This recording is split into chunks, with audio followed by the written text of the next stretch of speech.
How to develop resilience. That's our topic today. We're going to be talking about what is resilience, how to develop resilience, especially if you're thinking of starting a business or becoming this thing called an entrepreneur. Welcome to How to Develop Resilience. Expert University presents Entrepreneurs Online, a podcast for real talk about running a real business online. Here's your host, Todd Snively.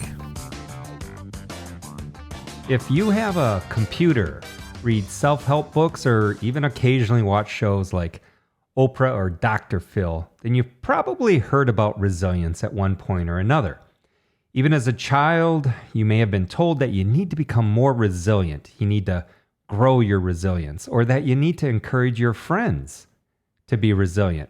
And people love to tell you to be resilient, but they rarely give you advice on how to do it, leaving you with more questions than answers. So what is resilience, and why does it matter? Why are doctors, counselors, and friends all of a sudden talking about resilience in your life? Is it a new phenomenon, or have doctors been looking at it for a while? Better yet, how do you become resilient, and how can it help your life? Now, I've been told by many that one of my main gifts is the gift of resilience. So I'm about as qualified as anyone to talk to you about resilience and how to develop it, especially if you want to start your own business and become this thing called an entrepreneur. Now, in short, resilience is your way to bounce back from adverse situations. Resilience is absolutely necessary to live a healthy, happy, and high-quality life. Without resilience, it's easy to get defeated, feel worn down by life, and eventually give up on yourself or others. Resilience, though, will help you overcome any difficult situation and allow you to live a better life no matter how tough the situation may be. So what I want to do is look at resilience, offer you some key tips for building mental strength to overcome difficult situations. And we begin by defining resilience, discussing the 4 types of resilience, and looking at the 4 components of resilience. Then we can offer examples and suggestions for developing these components so that you build your own resilience. And we hope that you use this information to approach adverse situations with confidence, intelligence, so you can overcome those situations and live a better life. I hope you enjoy this series. Let's get it started. First of all, resilience is going to allow people to grow, heal, and overcome their situations instead of letting hard times get the best of them. Without resilience, people can quickly become sad, overwhelmed, and tired of their life. In fact, having little resilience is one of the main reasons why people feel overwhelmed by their situations. They get burnt out at their job, and they feel as though they're living a less than ideal life.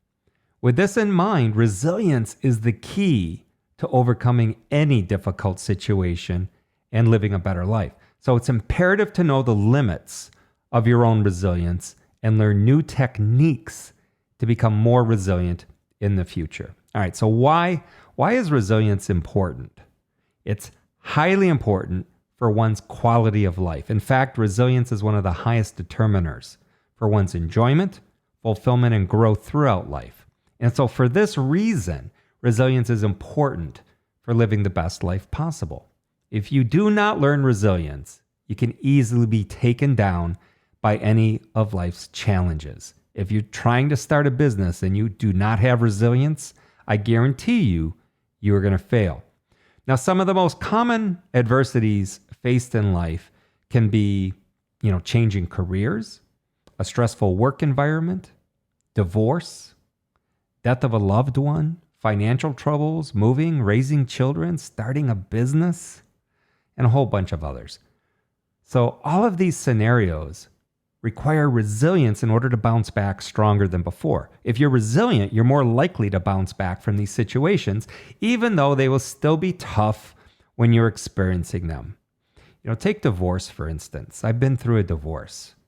And if you're going to go through a tough divorce and you're not resilient, you can easily feel as though your life is falling apart and that there's no point in love even, then this will eventually cause you to feel even more upset by your situation and potentially ruin future relationships. If you're resilient, though, divorce will still be difficult. It's very hard for me. But you're going to learn how to cope with its hardships and learn from the experience. As a result, you may find a better relationship like I did down the road, right, in the future, and avoid making the same mistakes with that partner. You have to be resilient. So what are some factors of resilience? Well, although resilience looks different for every person, so there's certain factors that most, if not all, resilient people have in common. And here's some of the most important factors. Social support. Social support, it's one of those top determiners of resilience. Resilience people almost always have a strong support system, and it's made up of their family members, friends, and the community they immerse themselves in. Then you have realistic planning. Now, resilient people, they're very realistic in terms of their abilities, their limitations, and control. And this allows them to make and execute realistic plans that play up to their strengths and work around their weaknesses.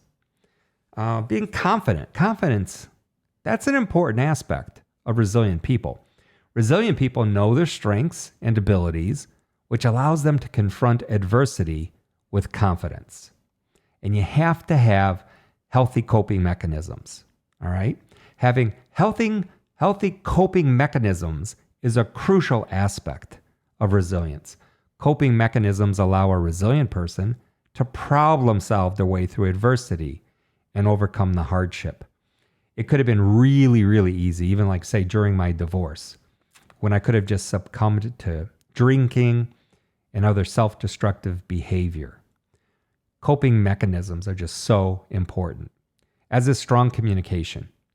Resilient people, they have strong communication skills, and this allows them to communicate when they need help achieving a goal, finding resources, or even taking action. I think also the ability to regulate emotions. I've seen resilient people manage overwhelming emotions healthily and respectfully. This allows them to acknowledge the emotion without letting it overcome them. So I get asked all the time, okay, Todd, you have this gift of resilience. Maybe I don't. Can I build resilience? Right? So at this point, you might be thinking, what if I'm not resilient?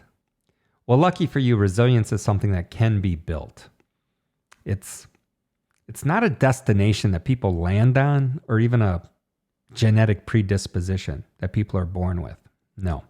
Instead, resilience is nothing more than a journey that's built through time, hard work, and patience. And there are a number of resilient building skills that can be learned and taught.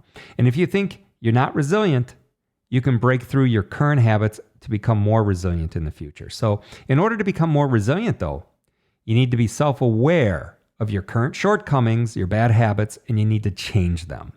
So that way you're healthier and resilient driven.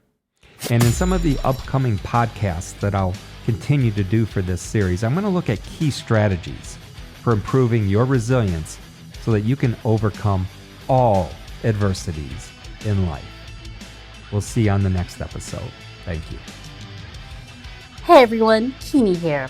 If you've enjoyed that content from Expert University, do us a favor and hit that thumbs up to like it. Subscribe to our channel and then smash that bell icon so that you can get notified when Expert University puts out new content. That way you'll never miss out again. Todd and Chris always want to remind you to do something every day to move yourself towards your goals. And one thing you can do right now is to join our Facebook group by clicking in the link in the description. Thanks for watching, and we'll see you next time.